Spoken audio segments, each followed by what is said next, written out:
लाड़पट जे तारीख़ी दरगाह मुराद फ़क़ीर जरवार बदीन ज़िले अमनाबाद में क़ाइमु आहे।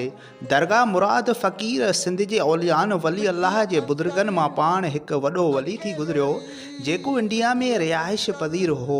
डायरी मुताबिक़ 300 साल अॻु हिन दरवेश आख़िरी वसियत कई हुई त मूंखे यानी मुंहिंजे जनाज़े खे उठीअ ते सवार कजो ऐं जिथे उठी वेहे उते दफ़न कजो।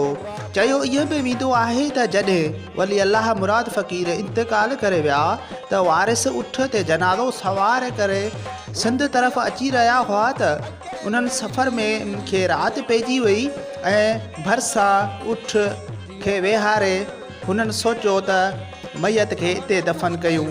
जॾहिं उन्हनि ईअं कयो त पेतीअ मां ठका जो आवाज़ु आयो ऐं हुननि पेती खोली त ॾाढो मुराद फ़क़ीर पेती में न हो। उनखां बाद हू तौबा ताइब थिया ऐं पंहिंजो सफ़र जारी रखियो त इंडिया जे सरहदनि मां गुज़रंदे उठी अमनाबाद भरिसां मुराद फ़क़ीर जी पंहिंजे आस्थाने ते वेठी ऐं उते हिन वलीअ खे दफ़न कयो वियो। उनखां पोइ संदुसि मुक़बरो रईस मोहम्मद शरीफ़ जरवार तमीर करायो। पर हाणे ज़रूरत इन ॻाल्हि जी आहे त औक़ाफ़ फ़ाते वारनि तरफ़ां ऐं चूंडियल नुमाइंदनि तरफ़ां हिन दरगाह खे नज़रअंदाज़ कयो पियो वञे।